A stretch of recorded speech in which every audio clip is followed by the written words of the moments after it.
Saludos, jóvenes amigos, y bienvenidos. Continuando con este rollo de la farmacología, el paciente hipertenso es uno de los casos clínicos más vistos en la sala de urgencias y en el escenario de la consulta externa. Por lo tanto, conocer los principales antihipertensivos a disponibilidad para tratarlo, indicaciones, contraindicaciones y efectos adversos, es imperativo en este rollo de la farmacología, sobre todo para saber cuál antihipertensivo le conviene a cada paciente de acuerdo a su caso particular y sus comorbilidades. Por eso, en esta sesión hablaremos del nifedipino.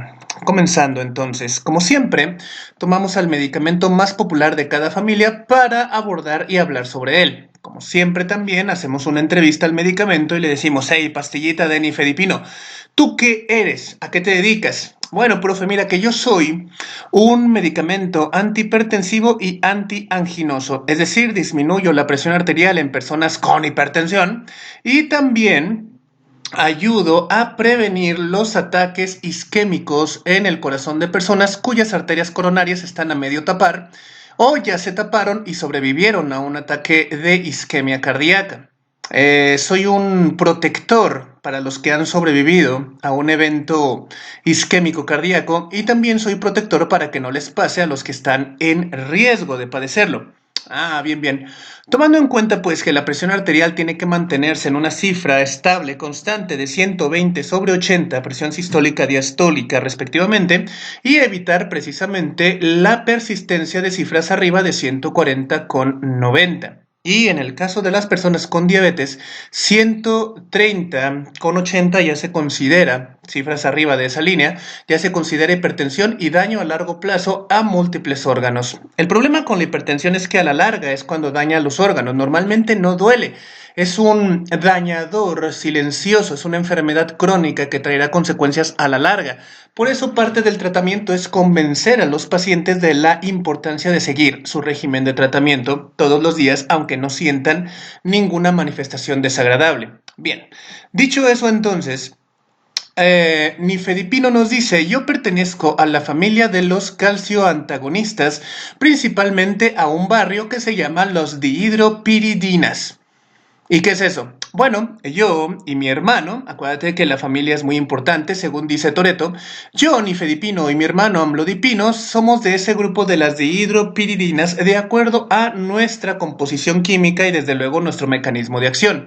La diferencia que nos distingue de otros medicamentos, por ejemplo el verapamilo, que también es un antagonista del calcio, es que nosotros creamos una vasodilatación a lo largo del cuerpo que resultaría en una taquicardia refleja. En un momento vamos a hablar más de eso. El punto de lo importante es que los dos medicamentos más significativos son el amlodipino, el nifedipino, y hay otros como el nicardipino y demás que en su momento hablaremos de cada una de sus particularidades. Ok. Entonces eres un antagonista del calcio, la juegas en contra del calcio nifedipino. Sí, así es, y de ahí deriva mi mecanismo de acción. Ok, ¿cuál es ese mecanismo de acción?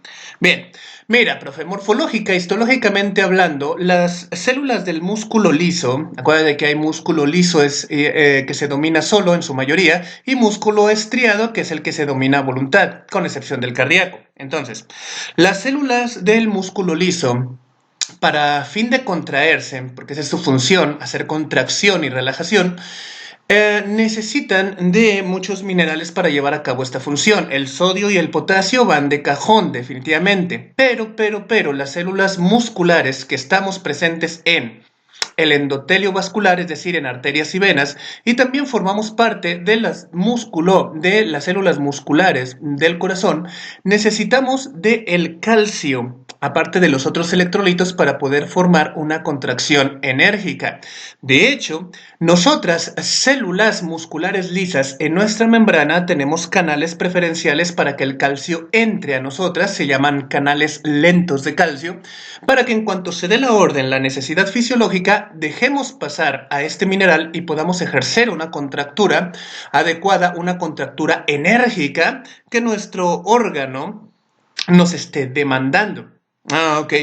Entonces, en este caso, profe, las células de los músculos lisos, tanto del corazón como de las arterias, a la hora de contraerse, generan dos situaciones. En cuanto a las arterias se refiere, generarán una vasoconstricción, es decir, van a apretar la manguera. Y tú sabes qué pasa cuando una manguera se aprieta. El agua sale a un chorro más potente, aumentas la presión y no puedes regar un árbol con una manguera de bombero con mucha presión, ¿verdad? Vas a romperle las ramas, vas a hacer que se caigan sus hojas. Bueno, lo mismo pasa entonces con los órganos del cuerpo. No puedes regarlos con una arteria que avienta sangre a presión, a chorro. Los vas a lastimar y los vas a dañar. Es por eso que la contractura o la vasoconstricción de las arterias aumenta la presión y eso es dañino para los órganos. La sangre tiene que llegar suavecito, suavecito, sin mucha fuerza, pero tampoco muy floja, muy lenta, porque ambos, si llega muy recio, si llega muy fuerte a los órganos, los daña. Y también si llega muy lento, muy despacito, también los daña porque no llega suficiente. En cuanto al corazón se refiere, el calcio, al entrar en sus músculos cardíacos, hace que la contractura muscular sea más fuerte, más potente. Oye, ¿y qué hay de malo en eso? ¿Qué hay de malo en que un corazón pueda latir más potente y más fuerte? Ninguna. El problema es que si es un corazón que ya tiene las arterias a medio tapar o que ha sufrido un infarto y sobrevivido, quiere decir que este corazón está lastimado. Quiere decir que ante la llegada del calcio, una contracción más potente del corazón también demandará más oxígeno como energía. El problema es que si tiene arterias a medio tapar donde no llega sangre, que es la que transporta el oxígeno al corazón, este va a demandar más oxígeno por la fuerza que le proporciono yo calcio, pero sus arterias a medio tapar no van a ser suficientes y entraría en un ataque isquémico, o sea, un ataque de angina, un ataque de a medio taponear, dañar sus células porque no recibieron el oxígeno adecuado por la sangre de acuerdo a la fuerza que estaba ejerciendo en ese momento. Es decir, yo lo hago latir más fuerte, pero si no le llega oxígeno, la juega en contra, es dañino.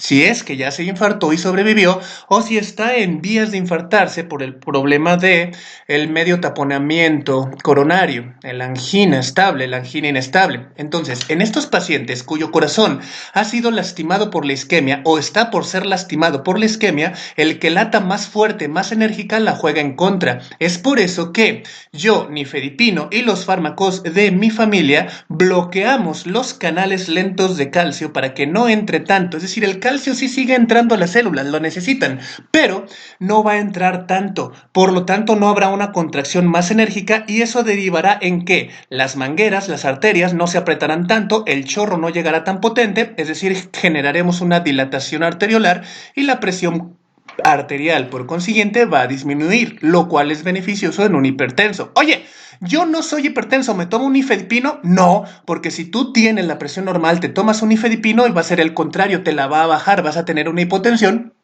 y vas a caer en un síncope en el mejor de los casos. Bien.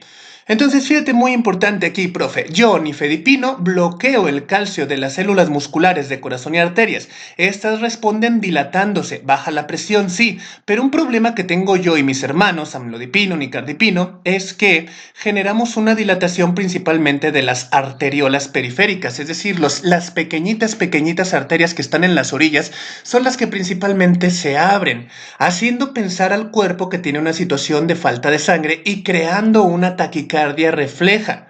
Es decir, acelerando de manera refleja el corazón. El corazón dice, oye, ¿se dilataron las arterias más periféricas? ¿Se dilataron las mangueras que estaban hasta las orillas? Sí, entonces me voy a quedar sin sangre para los órganos del medio, voy a latir más fuerte.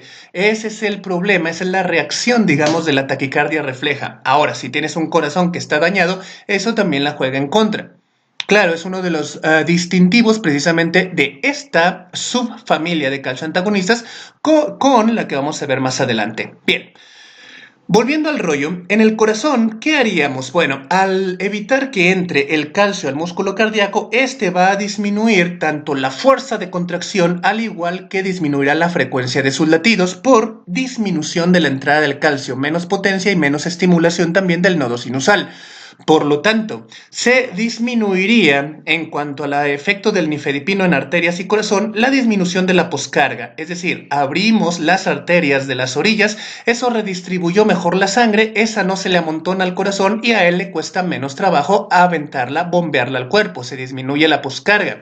La disminución de la contractilidad cardíaca, como dijimos, disminuye la fuerza con la que se contrae, depende menos de la llegada de oxígeno o por lo menos exige menos llegada de sangre, beneficioso para infartados, isquémicos y anginosos, mejora la fracción de eyección. ¿Por qué? Al disminuir la contracción y la frecuencia, le permite hacer una diástole, le permite al corazón tomarse su tiempo para poderse llenar adecuadamente de sangre y poderla aventar al cuerpo. Recuerda que el corazón tiene dos movimientos, diástole para llenarse de sangre y sístole para arrojarla al cuerpo.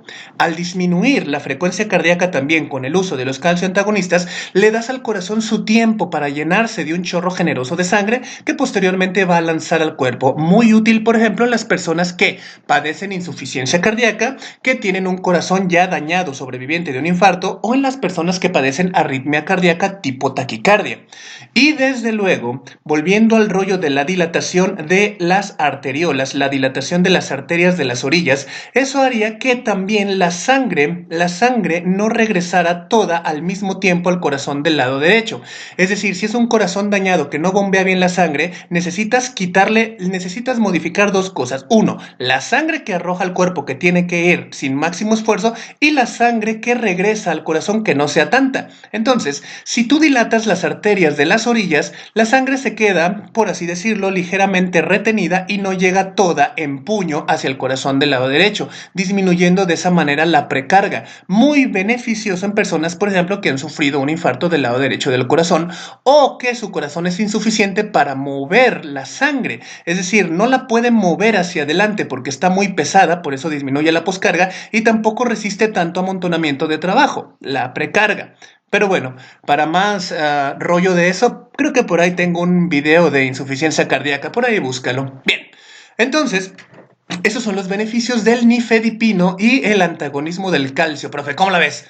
Vaya, no, pues wow. Hablando de la farmacocinética y la farmacodinamia, estos medicamentos vienen por la vía oral. Se absorben por el intestino y pasan por la circulación portal a la entrevista con el hígado, el efecto de primer paso, que posteriormente los va a repartir a la circulación para que hagan su efecto de antagonismo cálcico. Y muy importante en este aspecto, después del efecto de primer paso en el hígado, 96%, mira un montón, 96% del medicamento va a ir viajando en la albúmina hepática, es decir que solamente tenemos libre para la acción un 4% de medicamento. ¿Por qué es importante esto? Porque cuando te llegue un paciente con problemas hepáticos, con problemas del hígado, ya sea situación aguda como la hepatitis A o una situación crónica como la hepatitis B, la cirrosis alcohólica, ten en cuenta de que el hígado ya no va a poder funcionar muy bien, no va a producir suficiente albúmina y eso va a hacer que si tú te tomas un nifedipino, aumente la fracción libre y eso va a aumentar la posibilidad de efectos adversos e intoxicación. Bien, posteriormente a su acción que dura entre 5 a 10 horas del nifedipino, este es excretado, este es eliminado del cuerpo por medio de las evacuaciones en pequeña porción y la mayoría se va por medio del riñón, por la orina. También a tener en cuenta entonces una persona con insuficiencia renal cuyo filtrado glomerular está ya por debajo de los 15 mililitros minuto, también piensa en que un nifedipino que se tome no se elimina a tiempo y si viene otra dosis y todavía seguía el nifedipino ahí porque el riñón no lo había tirado, tienes más riesgo nuevamente de efectos adversos y de intoxicación. Bien. Indicaciones del nifedipino y calcio antagonistas. Como habíamos dicho, la hipertensión, bajar la presión, hacer que las mangueras no se contraigan. La coronariopatía, es decir, enfermedades del corazón que ya está sus arterias a medio tapar o ya se taponearon y sobrevivieron. La angina de pecho, cuando tienen unas arterias coronarias que se tapan, que no se tapan, que se tapan, que no se tapan. Desde luego ahí tenemos que disminuir la fuerza de contractura del corazón para que no genere más dependencia de oxígeno, insisto, y no llegue un ataque anginoso que desencadene en un ataque o una situación isquémica o de infarto. También se indica, es uno de los principales medicamentos indicados en la angina de Prinzmetal, una situación en la que las arterias coronarias no están tapadas, pero se aprietan, sufren un espasmo, sufren una cerrada brusca, sobre todo en personas jóvenes que tienen tabaquismo en su historial médico. Ten mucho muy en cuenta eso. También no son la primera opción, pero pueden utilizarse como auxiliares en el espasmo esofágico. También algunos lo utilizan para mitigar los síntomas de la acalasia, ya hablaremos de eso. Y por supuesto, entran en el grupo de los antiarrítmicos tipo 4, es decir, como dijimos, enlentecen el nodo sinusal y disminuyen la frecuencia cardíaca, muy útil en las personas que sufren las taquicardias supraventriculares, las taquicardias ventriculares o las extrasistolias, aunque estas últimas, si no son muy sintomáticas, no se utiliza tratamiento. Entonces, puede ser utilizado con gran precisión para todo esto. Esas son las indicaciones del nifedipino, amlodipino y los calcio antagonistas dihidropiridinas. Bien. Sobre todo si utilizan, puede ser utilizada como medicamento único o puede ser utilizada como adyuvante, como auxiliar de otro medicamento. Normalmente la combinación o el uso de los calcio antagonistas se usa cuando ya un paciente tiene control de su presión y control de sus enfermedades isquémicas de angina de pecho y ha utilizado, por ejemplo, beta bloqueadores. Este es un muy buen auxiliar, pero también puede utilizarse como medicamento único. ¿Como cuándo, profe? Como cuando tengas una persona contraindicada de los betabloqueadores, por ejemplo, un EPOC o un asma, ¿verdad? La presentación de este medicamento vía oral, como habíamos dicho, lo vas a encontrar entre 10 a 20 miligramos y su inicio de acción es a las 4 horas a lo mucho de la ingestión y lo máximo que dura haciendo su efecto en el cuerpo es 10 horas. Es decir, es un medicamento que puedes tomar una vez al día o máximo 2. Bien. Contraindicadísimo, como siempre, en las personas que generan alergia. Una persona que está bajo choque cardiogénico, es decir, que el corazón no pudo bombear sangre adecuada al cuerpo, lo que menos necesita es enlentecerse más, ¿verdad?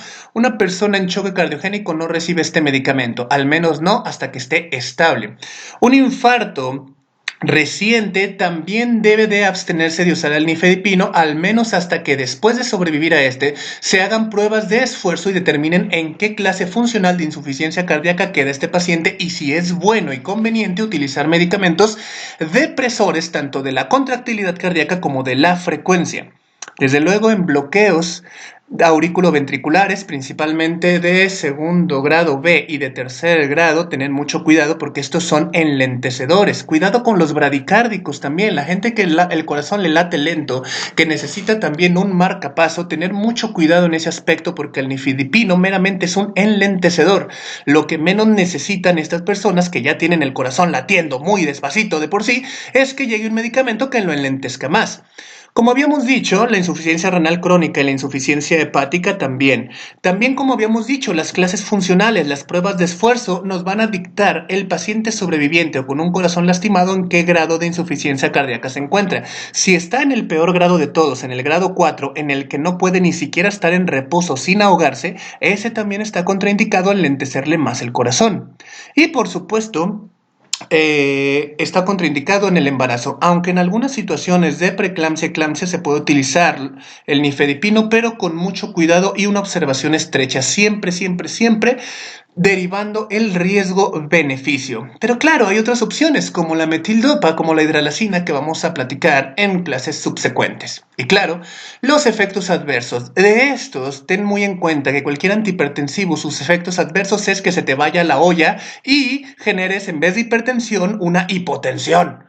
Claro, las alergias, el estreñimiento, el dolor de cabeza, los bochornos, la intolerancia, la náusea, pero como habíamos mencionado hace un momento, ten en cuenta también la taquicardia refleja, es decir, el efecto del nifedipino, amlodipino, calcio antagonistas van a dilatar las arteriolas de la periferia, o sea, de las orillas, y eso va a hacerle creer al corazón que se está quedando sin sangre, haciendo reflejamente que aumente su latido cardíaco, y eso en una persona, por ejemplo, con arritmia tipo taquicardia, o una persona con insuficiencia cardíaca grado 4 puede ser devastador.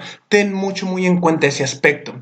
Entonces, de los efectos adversos, quédate siempre. Lo más preguntado en los exámenes de aptitud clínica es la taquicardia refleja, desde luego, la hipotensión y el edema periférico. Es decir, por la dilatación de las arteriolas a las orillas puede que se te hinchen las manos o los pies. De hecho, uno de los síntomas adversos del amlodipino, hermano del nifedipino, es que se les hinchan los tobillos.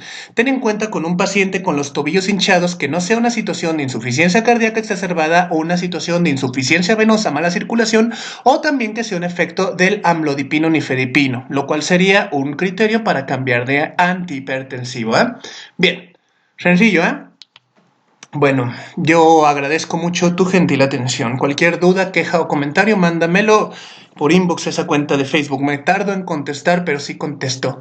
Gracias y buen día.